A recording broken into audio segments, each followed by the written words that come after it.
Pai santo e amado, nós te louvamos, nós agradecemos, Senhor, por esse louvor que ouvimos, sabendo que o Senhor está em cada estação de nossa vida, mas nós também louvamos pela alegre canção que ouvimos de nossas crianças.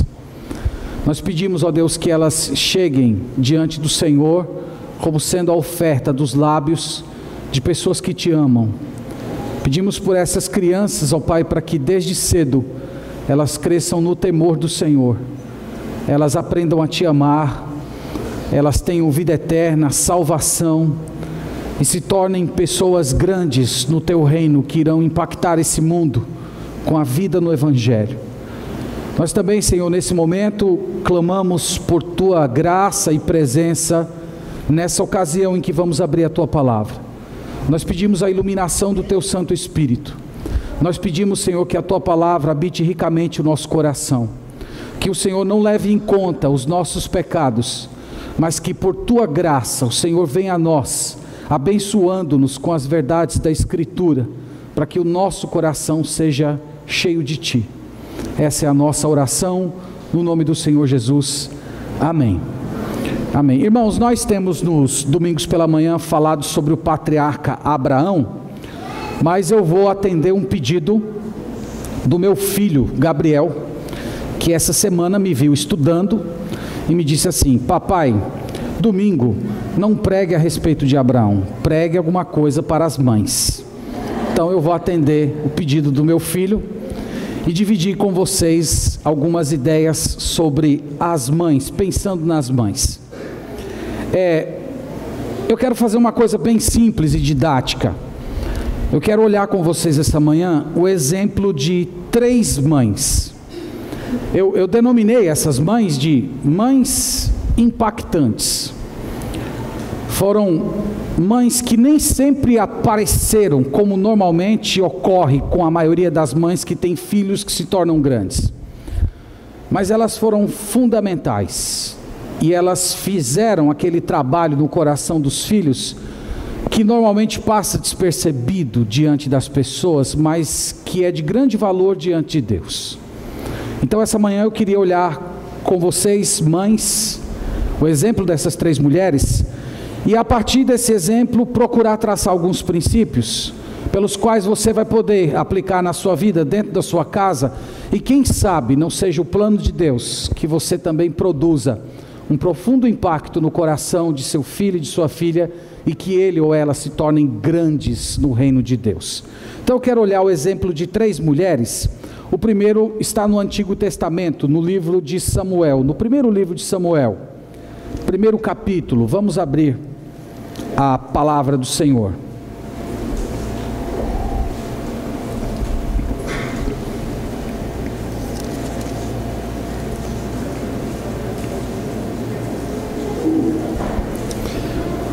Queria dizer para vocês que cada uma dessas mulheres daria uma pregação à parte, mas as 3 são tão fantásticas que eu resolvi reduzir um pouco as informações, olhando para aquelas coisas essenciais e tentando trazer os princípios.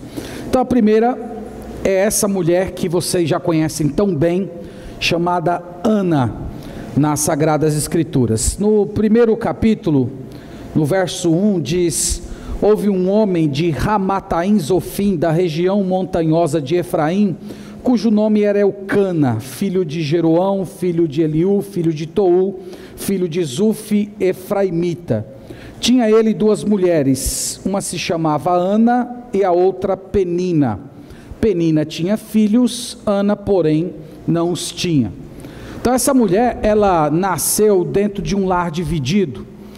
Ela cresceu dentro de uma família e se estabeleceu dentro de uma família em que há poligamia. Então a poligamia, infelizmente, foi uma prática que existiu no Antigo Testamento, mas nunca foi aprovada pelo Senhor. Ela surgiu entre os descendentes de Caim, mas essa mulher, ela era vítima de uma família nesses termos. Ela convivia com seu marido e junto com uma outra esposa, e ela vivia um ambiente muito tenso dentro da sua casa. No verso No verso 6 diz assim: a sua rival a provocava excessivamente para a irritar, porquanto o Senhor lhe havia cerrado a madre.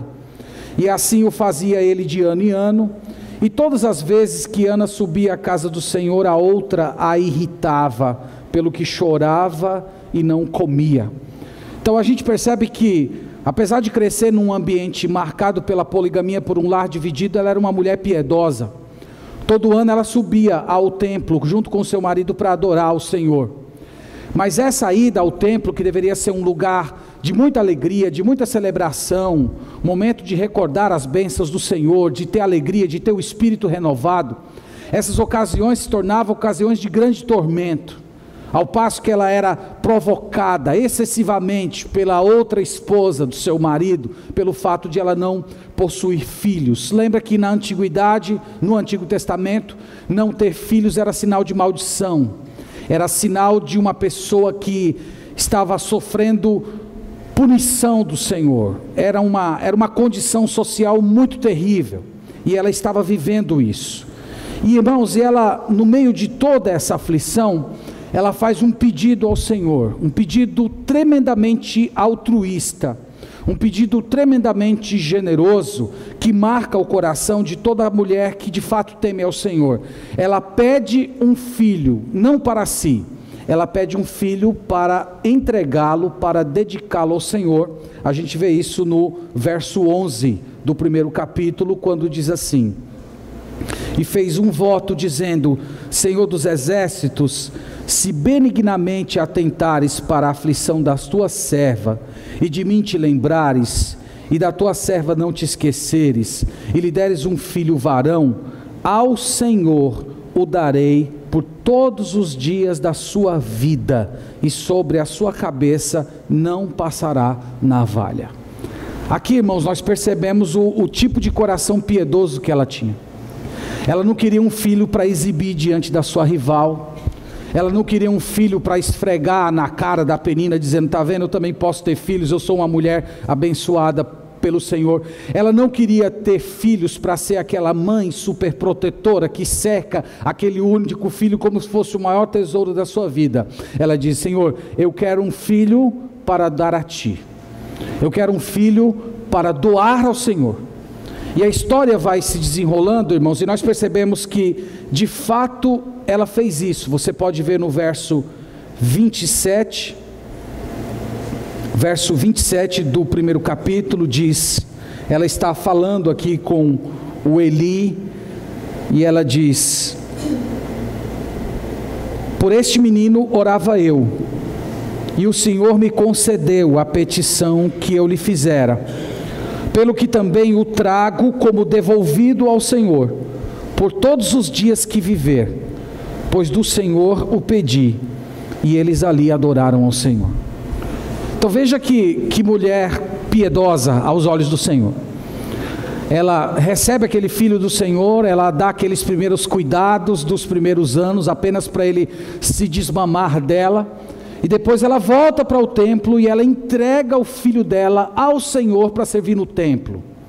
E ela vai embora. Não é aquela ideia de que ela colocou uma criança perto da creche, dentro de casa, que o menino dá um choro e ela pode correr lá para socorrer o menino. Não, ela voltou para sua casa. E ela encontrava com o seu Samuel apenas uma vez por ano. Ocasião em que ela voltava lá e ela ia levar uma roupa nova para ele continuar servindo ao Senhor. Aqui, irmãos, nós percebemos a piedade dessa mulher. A oração dela, no capítulo 2, você percebe o profundo conhecimento que ela tinha de Deus. Você percebe na oração dela o quanto ela vivia próxima do Senhor. Veja se você já fez uma oração dessa alguma vez na sua vida. Capítulo 2, verso 2, ela diz assim: não há santo como o Senhor, porque não há outro além de ti, e rocha não há nenhuma como o nosso Deus. Ela está proclamando a santidade de Deus. No verso 3 ela diz: não multipliqueis palavras de orgulho, nem saiam coisas arrogantes da vossa boca, porque o Senhor é o Deus da sabedoria e pesa os feitos na balança. No verso 6, falando do poder de Deus, ela diz: o Senhor é que te tira a vida e a dá. O Senhor faz descer a sepultura e faz subir. O Senhor empobrece e enriquece, abaixa e exalta. No verso 9 ela diz: Ele guarda os pés dos seus santos, porém os perversos emudecem nas trevas da morte, porque o homem não prevalece pela força. Os que contendem com o Senhor são quebrantados, dos céus troveja contra eles. O Senhor julga as extremidades da terra, dá força ao seu rei e exalta o poder do seu ungido. Você já fez alguma oração assim alguma vez? Você percebe que conhecimento de Deus brotava do interior dessa mulher.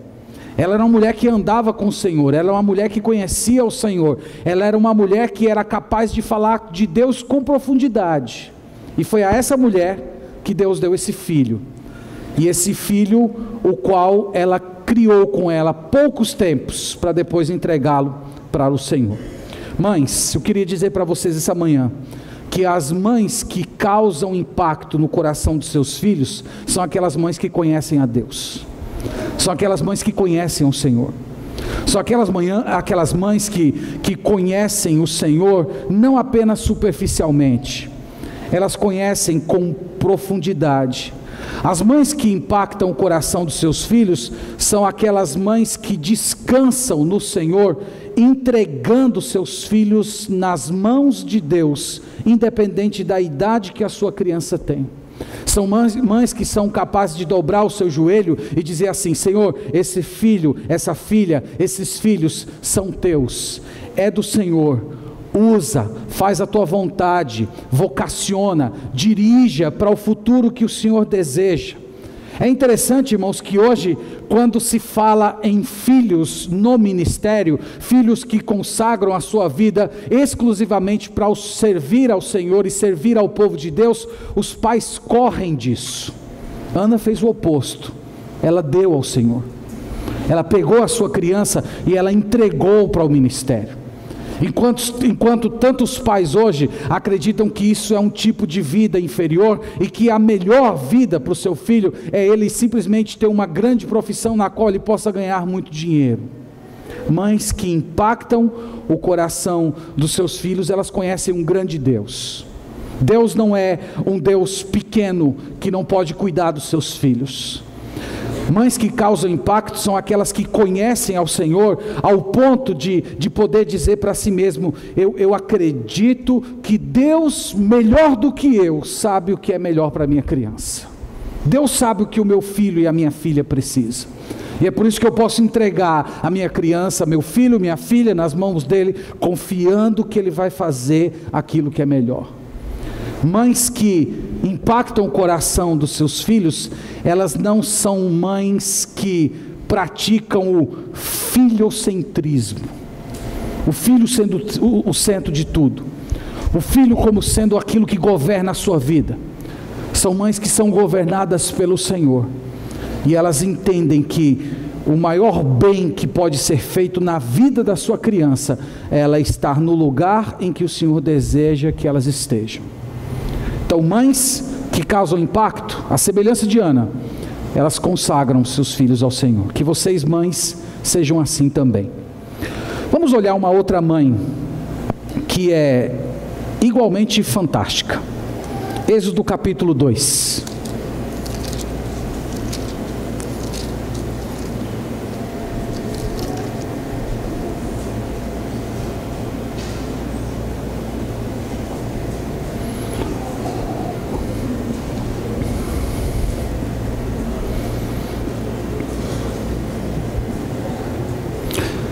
Êxodo capítulo 2, o nome dessa mulher não aparece aqui em Êxodo capítulo 2, mas eu tenho certeza que todo mundo sabe, não é? De quem que estamos falando? De Joquebede, mãe de Moisés. Irmãos, de todas as mães do Antigo Testamento, depois da mãe do Senhor Jesus Cristo, é a mãe que eu mais admiro, porque é uma mulher de muita fé, de muita confiança no Senhor. Talvez você vai entender bem o tamanho da fé dessa mulher se você pensar mais ou menos o seguinte: pensa você com uma criança pequena, 5, 6 anos de idade, De repente essa criança é sequestrada de você. E você nunca mais vai ver aquela criança. Nunca mais. Na Bíblia nós temos algumas pessoas que passaram por isso. Moisés passou por isso. José do Egito, ele já tinha 17 anos. O Daniel, que era 12 a 14 anos de idade. Aquela menina que mostra no livro de Reis que era serva de Naamã. Lembram daquela menina? Que falou, olha, tem um profeta lá em Israel, que se você for lá ele te cura. Então, pensa nessa situação, sua criança sendo tomada de você. Você nunca mais vai ver a sua criança. Será se tudo que você ensinou a respeito de Deus, da fé, do povo de Deus, será se a identidade cristã, a identidade evangélica que você deu à sua criança naqueles poucos anos, seria suficiente para que ela continuasse, onde ela fosse parar, fiel a Deus, amando ao Senhor, consciente de quem é o Senhor, consciente da sua missão, consciente de quem é o seu povo, sabendo se portar diante dos valores de Deus. Então, quando nós estamos falando de Joquebede, nós estamos falando desse tipo de pessoa. Uma pessoa que tinha uma profunda fé no Senhor e que tinha poucos anos para dar uma identidade, martelar, colar na mente do seu filho uma identidade tão forte, para que quando ele fosse para o Egito e fosse colocado diante da riqueza do Egito, das possibilidades de poder do Egito, da sensualidade do Egito, ele repudiasse tudo aquilo e escolhesse ficar do lado do Senhor. É essa mulher. Então o capítulo 2 começa contando a história dele, e ela pela fé protegeu o seu filho. Capítulo 2 verso 2 diz assim: e a mulher concebeu e deu à luz a um filho, e vendo que era formoso, escondeu-o por 3 meses. Quando fala, mas vendo que era formoso, né? Toda mãe acha que seu filho é formoso quando nasce, né? Porque o autor fez questão de colocar isso. O Estevão, em Atos capítulo 7, quando está repetindo essa história, ele acrescenta o significado dessa ideia de formoso. Ele diz assim: vendo ela que Moisés era formoso aos olhos do Senhor. Atos capítulo 7, versículo 20 está escrito isso. Então a ideia de formoso aos olhos do Senhor, não é só que era uma criança bonitinha, era tão bonito que até Deus achou bonito, não é isso. Mas é que já havia algo naquela criança recém-nascida que identificava como alguém que seria importante no reino de Deus. Ela viu nos olhos da sua criança recém-nascida que ele tinha recebido de Deus uma missão, que ele era um vocacionado, e que ele seria o instrumento de Deus para libertar o povo de Deus que era escravo no Egito. Ela viu tudo isso. E o que ela fez a partir de então? Ela planejou o crescimento, a salvação, o desenvolvimento espiritual do seu filho em poucos tempos, em poucos anos, porque dali a pouco tempo ela teria que devolver o seu filho para a filha de Faraó, como a história diz. Capítulo 2, verso 3, diz o seguinte: não podendo, porém, escondê-lo por mais tempo, tomou um cesto de junco, calafetou-o com betume e piche, e pondo nele o menino, largou-o no carriçal à beira do rio. A irmã do menino ficou de longe para observar o que haveria de suceder. Aqui a gente já percebe o tamanho da fé dessa mulher, de colocar o seu filho num rio, acreditando que aquele mesmo Deus que tinha mostrado para ela que aquela criança tinha uma missão, iria protegê-lo naquele momento tão difícil. E ela fez isso. Vocês conhecem bem a história. A criança é encontrada, a irmã da menina vai lá e diz: olha, tem uma pessoa que pode ir lá amamentar, e na verdade era a própria mãe do Moisés. Isso está no capítulo 2, verso 9. Então lhe disse a filha de Faraó: leva esse menino, cria-mo, pagar-te-ei o teu salário. A mulher tomou o menino e o criou. Sendo o menino já grande, ela o trouxe à filha de Faraó, o qual passou ele a ser filho. Esta lhe chamou Moisés e disse: porque das águas o tirei. Então, irmãos, ele foi levado um menino crescido. A maioria dos autores estudiosos acreditam que algo em torno de 6 e 7 anos de idade. Então é tudo que Joquebede teve para ensinar para ele a sua identidade, para ensinar para ele quem era o seu povo, para ensinar para ele qual era o seu Deus, para ensinar para ele qual era a sua missão.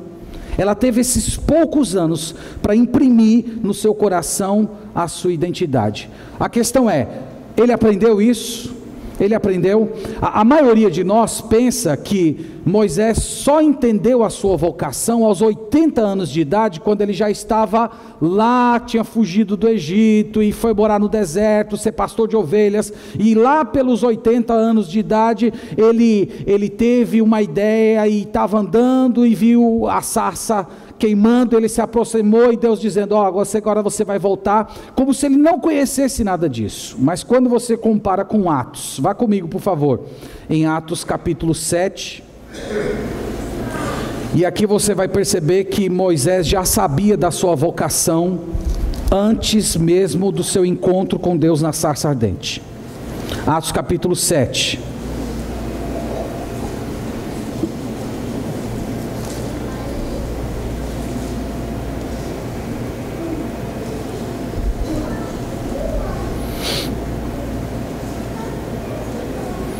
Atos 7, verso 20, Estevão está pregando e ele está relembrando a história de Israel, e ele fala assim: por esse tempo nasceu Moisés, que era formoso aos olhos de Deus. Aqui ele está interpretando aquela primeira declaração que a gente viu em Êxodo. Por 3 meses foi ele mantido na casa de seu pai. Quando foi exposto, a filha de Faraó recorreu e criou como seu próprio filho. Moisés foi educado em toda a ciência dos egípcios e era poderoso em palavras e obras. Quando completou 40 anos, veio-lhe a ideia de visitar seus irmãos, os filhos de Israel. Então veja que aos 40 anos de idade, o texto diz que veio à mente dele a ideia de visitar seus irmãos. Preste atenção. Quem eram os irmãos de Moisés? Quem eram aqueles que ele considerava como família? Então ele sabia quem ele era. Ele foi para o Egito, o texto diz que ele foi educado em toda a ciência, ele aprendeu tudo que de mais moderno existia naquela época. Ele teve poder, ele teve influência, ele teve riqueza. Mas quem eram os seus irmãos? Seus irmãos eram os filhos de Israel. Seus irmãos eram aqueles que estavam amassando barro, aqueles que trabalhavam na olaria do faraó. E aí no versículo 24 diz: vendo um homem tratado injustamente, tomou-lhe a defesa e vingou o oprimido, matando o egípcio. Ele está defendendo seus irmãos. Agora olha o verso 25. Ora, Moisés cuidava que seus irmãos entenderiam que Deus os queria salvar por intermédio dele. Eles, porém, não compreenderam. Vocês estão vendo isso? Não foi aos 80 anos que Moisés compreendeu a sua vocação. Ele já sabia aos 40 anos que a missão dele era salvar. Aqui ele está dando um passo precipitado. Evidentemente o plano de Deus é que ele fosse para o deserto, ele aprendesse a ser pastor de ovelhas antes de pastorear o povo de Israel. Mas o ponto que eu quero deixar claro aqui é que ele sabia que ele tinha uma missão, ele sabia que ele seria o libertador. E eu pergunto para vocês, quem foi que empurrou isso na mente dele? Foi a sua mãe. Naqueles 6 ou 7 anos que ela teve para conviver na presença do Senhor, junto com seu filho. Olhe comigo ainda, Hebreus capítulo 11, é uma outra passagem que também é muito elucidativa a respeito desse assunto. Hebreus capítulo 11, verso 23.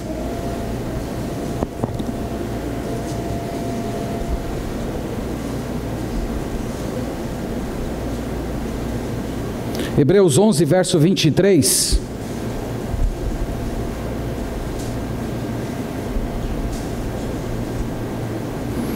Diz assim: pela fé Moisés, apenas nascido, foi ocultado por seus pais durante 3 meses, porque viram que a criança era formosa, não ficaram amedrontados pelo decreto do rei. Então verso 23 diz, pela fé. Eu pergunto para vocês, é a fé de quem? É a fé de Moisés ou é a fé dos pais de Moisés? É a fé dos pais. Os pais deles o ocultaram pela fé. E essa fé brotou, diz o texto, do fato deles terem visto que essa criança era formosa. A gente já explicou o que isso significa. E essa fé roubou o medo do coração deles. O texto diz que eles creram em Deus de tal maneira que eles não temeram Faraó, eles não temeram o rei, eles não temeram que Faraó iria matar aquela criança. Era a fé dos seus pais. E eu quero dizer para vocês que Moisés se identificou com essa fé. Ele cresceu dentro de uma casa em que seus pais confiavam profundamente no Senhor. E ele aprendeu que quando nós temos fé em Deus, quando nós tememos a Deus, as pessoas se tornam pequenas, nós não tememos as pessoas. E esse tipo de fé, ele incorporou a si mesmo. Ele precisaria desse tipo de fé para a missão que ele iria fazer. Ele precisaria de uma fé em que Deus fosse muito grande para que Faraó se tornasse bem pequenininho. E é isso que diz no versículo 24. Pela fé, Moisés, quando já homem feito, recusou ser chamado filho da filha de Faraó, preferindo ser maltratado junto com o povo de Deus, a usufruir prazeres transitórios do pecado, porquanto considerou o opróbrio de Cristo por maiores riquezas do que os tesouros do Egito, pelo que contemplava o galardão. Então, primeiro, ele recusou ser chamado filho da filha de Faraó. Ele recusou a identidade que o Egito queria dar a ele. O Egito queria fazê-lo um príncipe. Ele diz, mas eu já tenho um povo. O Egito queria que ele adorasse os deuses do Egito, mas ele dizia, eu já tenho um Deus. Ele tinha uma identidade, irmãos, no Senhor muito forte. Ele sabia quem ele era, ele sabia quem era o povo de Deus. Ele preferiu ser maltratado. Aquela vida de prosperidade, de sensualidade, de poder, de riqueza, ele abriu mão de tudo aquilo. E não são essas coisas que as pessoas correm hoje. Muitos pais estão planejando para os seus filhos as coisas as quais Moisés aborreceu, dizendo, eu prefiro o povo de Deus, eu prefiro ser maltratado. Ele considerou os pecados como sendo prazeres transitórios, prazeres cheios de pecado e transitórios. Então, irmãos, de onde veio essa identidade dele? Essa identidade veio da sua família. Então, mães, as lições aqui são muito óbvias. Quais são as mães que causam impacto? São aquelas que formam em seus filhos uma forte e profunda identidade como pessoas que pertencem ao Senhor.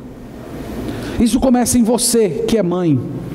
Você tendo uma profunda fé no Senhor, os seus filhos aprenderem a ter fé em Deus ao observar a sua própria fé, a sua própria devoção, a sua própria confiança, o fato de que você vive para o Senhor. Mães, vocês precisam moldar a coragem de seus filhos. Moisés, ele teve nesses poucos anos de formação, vivendo com seus pais, ele adquiriu uma coragem, uma intrepidez para cumprir a sua missão. Ele não era covarde, ele não temia gente poderosa, ele não tinha medo de ficar sozinho, ele não tinha medo de ser ridicularizado pelo grupo porque era diferente. E onde foi que ele conseguiu essa força de caráter? Ele conseguiu na presença de Deus junto com seus pais. E nós precisamos fazer isso. Nós precisamos ter muita fé em Deus para que os nossos filhos vejam a nossa fé e a nossa fé inspire a fé deles.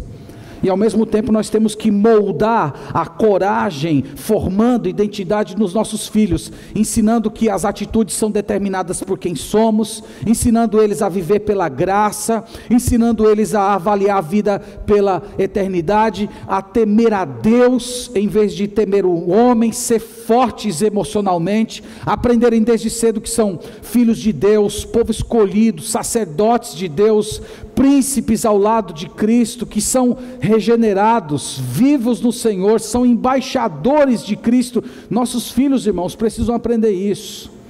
Eles precisam ter essa identidade muito bem formada neles, para que quando eles chegarem na universidade, quando eles chegarem na escola, e eles forem colocados diante do Egito, com todas as suas propostas de pecados, de paixões, de poder, de sensualidade, de mentira, eles poderem fazer as mesmas escolhas que Moisés fez, preferir a Deus em vez de preferir o mundo, preferir escolher o Senhor em vez de escolher os prazeres transitórios do pecado.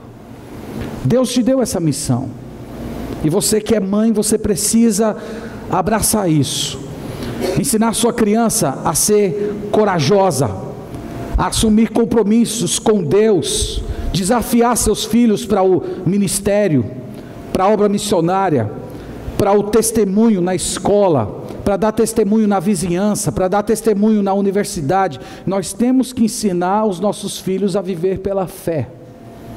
Joquebede ensinou isso. Então, mães que causam impacto são as mães que estimulam a fé, são as mães que formam caráter, e que desde cedo sua criança já é conhecida por alguém que teme, que ama o Senhor e que leva a vida com Deus a sério. Moisés não teve tempo. Às vezes, irmãos, nós pensamos que essas coisas nós podemos adiar. Por enquanto a gente só traz para a igreja, coloca lá na salinha, deixa crescer mais um pouco, deixa virar adolescente. Joquebede não teve esse tempo. Então abrace essa causa e seja uma mãe que impacta o coração do seu filho.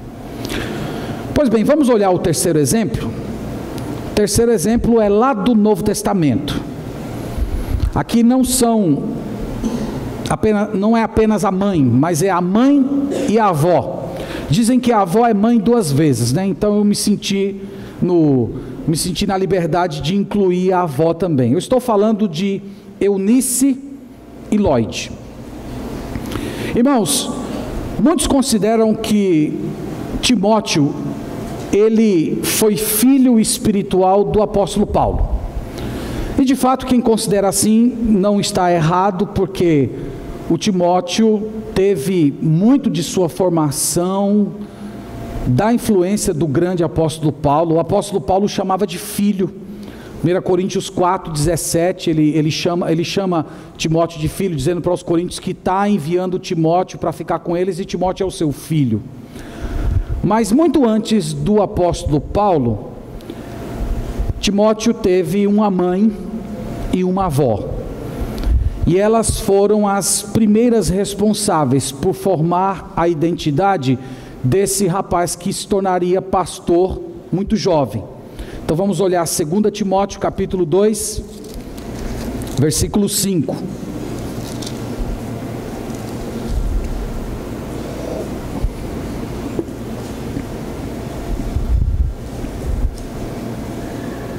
Segunda Timóteo 1:5, desculpe. 2 Timóteo capítulo 1, verso 5.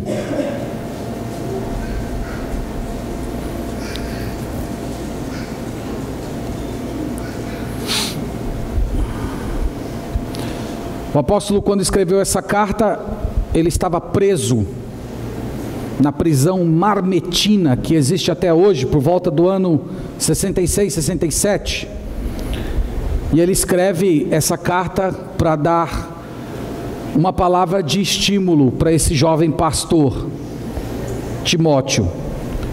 E na introdução, no versículo 5, Paulo lembra ele de uma coisa muito interessante, dizendo: pela recordação que guardo de tua fé sem fingimento, a mesma que primeiramente habitou em tua avó Lloyd e em tua mãe Eunice, e estou certo de que também em ti. Paulo diz: você tem fé, Timóteo, sua fé é verdadeira, sua fé não é fingida, sua fé não é dissimulada. Ele diz também que ele tem a sua própria fé. Ele recebeu um legado espiritual da sua mãe, da sua avó, mas ele diz: a mesma fé que eu vejo nelas, eu vejo em você também. Então não é a fé dos pais, mas é a própria fé dele.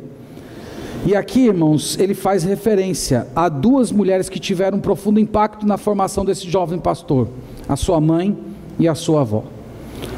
Antes desse acontecimento aqui, o apóstolo já tinha convivido muitos anos com Timóteo, já tinha ensinado muita coisa a ele. Timóteo já era um pastor. Mas quando Paulo encontrou com esse jovem a primeira vez, ele era muito novo, mas ele era praticamente uma pedra pronta. Você pode ver isso em Atos capítulo 16. Vamos até lá, por favor. Atos capítulo 16.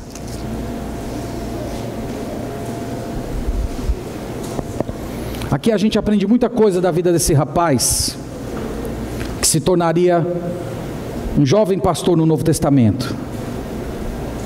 Então Paulo está viajando, na sua segunda viagem missionária. Capítulo 16 diz assim: chegou também a Derbe e a Listra. Havia ali um discípulo chamado Timóteo, filho de uma judia crente, mas de pai grego. Dele davam bom testemunho os irmãos em Listra e Icônio. Quis Paulo que ele fosse em sua companhia, e por isso circuncidou por causa dos judeus daqueles lugares, pois todos sabiam que seu pai era grego. Aqui diz muita coisa desse jovem. Primeiro, ele é chamado de discípulo. Então Paulo, quando chegou nessa região aqui, ele encontrou um garoto, mas ele era um discípulo. Ele já era convertido, ele já era parte do povo de Deus. O texto diz ainda que ele tinha bom testemunho, verso 2, dos irmãos de Listra e Icônio. Então ele era um rapaz que dentro da sua própria igreja, da sua comunidade local, ele já desfrutava de uma excelente reputação. Mas não era só da sua própria igreja, era da igreja da cidade vizinha. Então ele era um jovem que se sobressaía tanto na sua devoção a Deus, que até nas outras igrejas as pessoas conheciam. E Paulo chegou e olhou para aquele jovem, falou: pronto, está comigo, vai viajar comigo.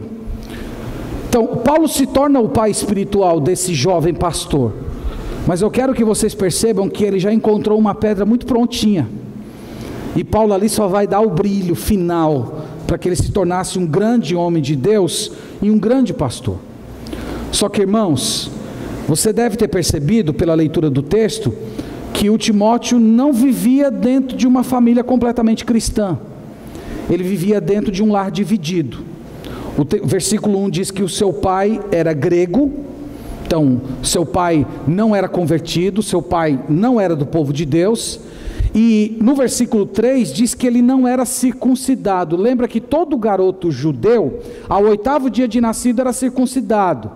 Timóteo não era circuncidado. Isso me leva a pensar que o seu pai, além de não ser do povo de Deus, ele era um pai que se opunha que seu filho fosse criado no caminho de Deus. Porque se ele fosse daquele pai que, normalmente, como tem alguns que não querem nada com o evangelho, mas querem que os filhos vão para a igreja, querem que os filhos vão para a escola dominical, acham que isso é importante, ele teria sido circuncidado, mas ele não foi circuncidado. Então ele vivia dentro de um lar dividido, com um pai que interferia na formação religiosa da sua criança. E mesmo assim, com todas essas dificuldades, quando Paulo chega nessa região, ele encontra um jovem que já era discípulo de Cristo e que desfrutava de um excelente testemunho, que tinha uma boa reputação na igreja, que era muito conhecido. Então, irmãos, a gente pode dizer aqui que é uma geração de pessoas salvas. Começou com a avó. A avó ensina a filha a ter fé. E a filha ensina uma criança a ter fé, sem saber que essa criança que ela está ensinando a ter fé, anos depois se tornaria um pastor, um grande pastor no Novo Testamento, um pastor jovem. Então mesmo jovem, com todas as limitações que a pouca idade pode trazer para um pastor, ele foi um pastor de grande renome no Novo Testamento, porque apesar da sua pouca idade, ele tinha uma fé madura no Senhor. Sabe o que nós aprendemos aqui, mãe? É que a sua grande tarefa, a sua tarefa por excelência, é equipar o seu filho com a fé no Senhor Jesus Cristo. É você ensinar seu filho, sua filha, a ter fé no Senhor. É você não descansar enquanto a sua criança, seu filho e sua filha não for discípula, não for discípulo do Senhor Jesus. E você pode fazer isso mesmo vivendo num lar dividido.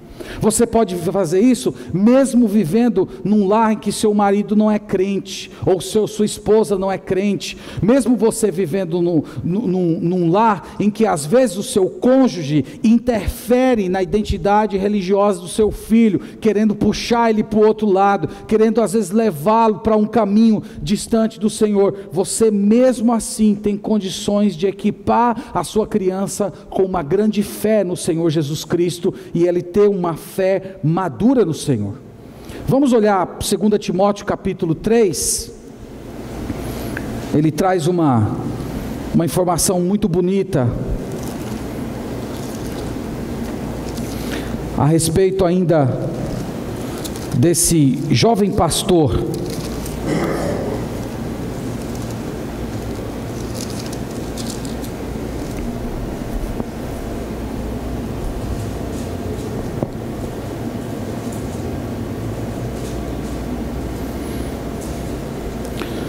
Segunda Timóteo 3, verso 14.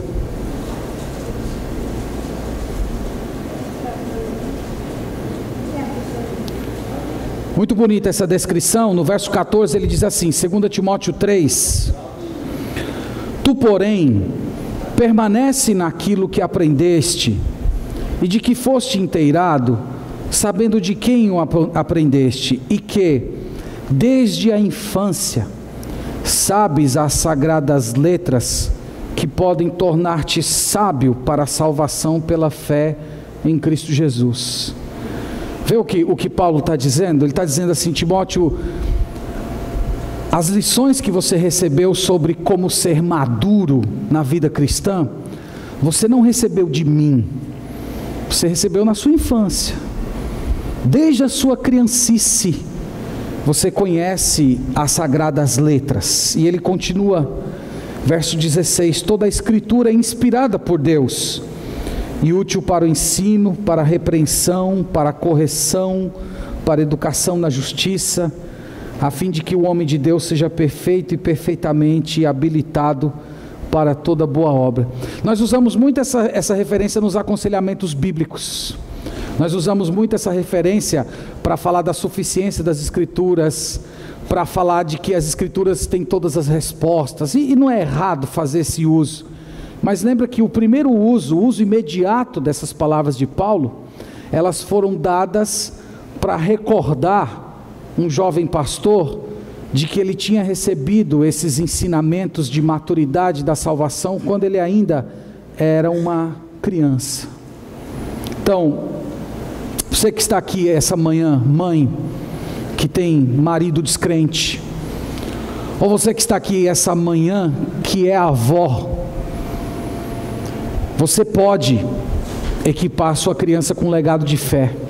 Você que é viúva, você que está divorciado, divorciada, eu sei que às vezes parece uma luta dura, parece que você está indo contra a maré, parece que você batalha, mas sempre tem uma grande oposição. Eu quero dizer que com todas essas dificuldades, ainda é possível você equipar a sua criança com um legado de fé. É possível você levá-la às Escrituras e desde a infância ela aprender as sagradas letras que a tornarão sábias para a salvação. Quem sabe, mãe, não vai ser da sua família que vai vir um grande pastor, um grande missionário, uma grande missionária, um grande homem, uma grande mulher de Deus que vai ter impacto profundo na obra do Senhor. Deus faz esse tipo de coisa em famílias divididas também. Deus opera esse tipo de milagre em famílias que estão quebradas, às vezes com relacionamentos contraditórios. O Senhor é todo poderoso para fazer isso. Portanto, aproveite todos os momentos da sua vida para ensinar as sagradas letras. Aproveite os momentos com a sua criança para desde a sua infância ensiná-la as verdades a respeito de Deus, de Cristo, do Evangelho, fazer com que isso fique impregnado. Culto familiar, memorização das Escrituras, músicas cristãs. Você pode criar dentro da sua casa uma atmosfera em que se respire o próprio Deus. Lembra que o apóstolo Paulo, em 1 Coríntios capítulo 7, ele diz que a mãe convertida, ela santifica para o seu Senhor os seus filhos. Deus trata os seus filhos como sendo santos. Portanto, irmãs, são essas 3 mães que eu queria lembrar vocês essa manhã. Mães que fizeram diferença.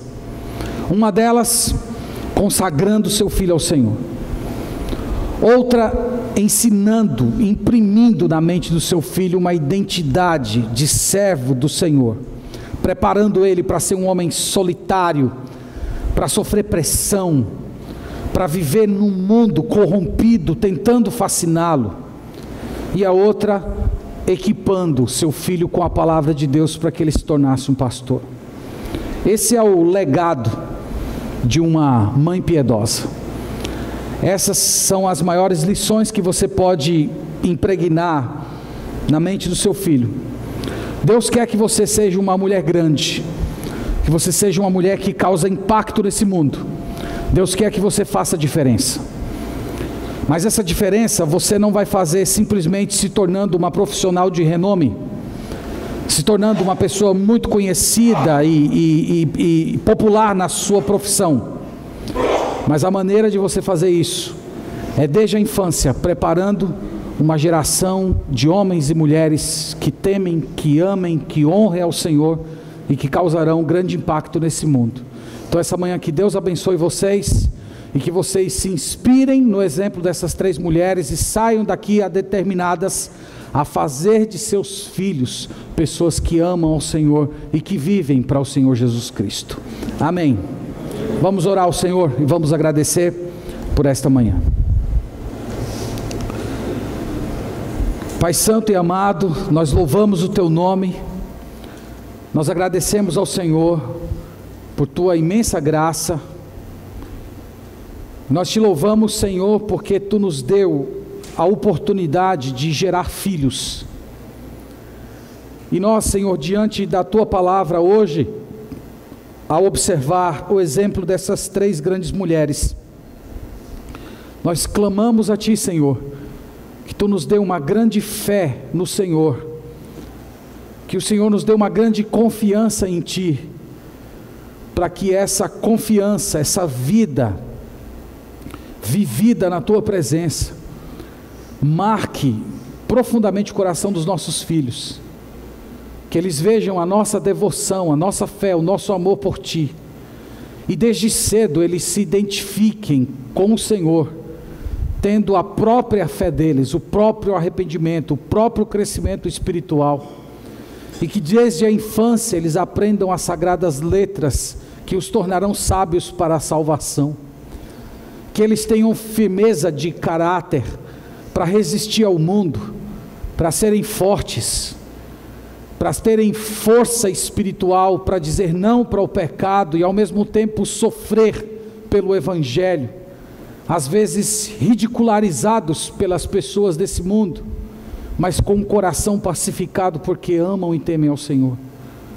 Permita, Senhor, que as mães da nossa geração despertem para esse ministério de formar a mentalidade espiritual dos filhos, que o Senhor lhes dê sabedoria na tua palavra, mas que o Senhor também lhes ajude a tomar decisões eternas, como trabalhar menos, dedicar-se à casa, aos filhos, a ter coragem de ir contra a agenda desse mundo, que requer delas simplesmente que elas sejam profissionais de renomes, realizadas nas carreiras profissionais, mas que mesmo, ó Deus, trabalhando, se assim for da tua vontade, elas sejam instrumentos do Senhor para imprimir essa identidade cristã em seus filhos.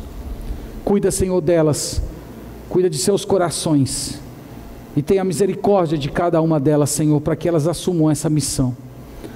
Nós clamamos para que, dentre as nossas crianças, o Senhor levante pastores, missionários, missionárias, obreiros, obreiras, evangelistas, pessoas que irão causar impacto nesse mundo, pessoas que edificarão o coração de gente, que levarão o evangelho aos perdidos. Faz isso, Senhor, dentro das nossas famílias. Nós consagramos os nossos filhos ao teu serviço. Essa é a nossa oração a ti essa manhã, ó Pai, no nome de Jesus. Amém. Amém.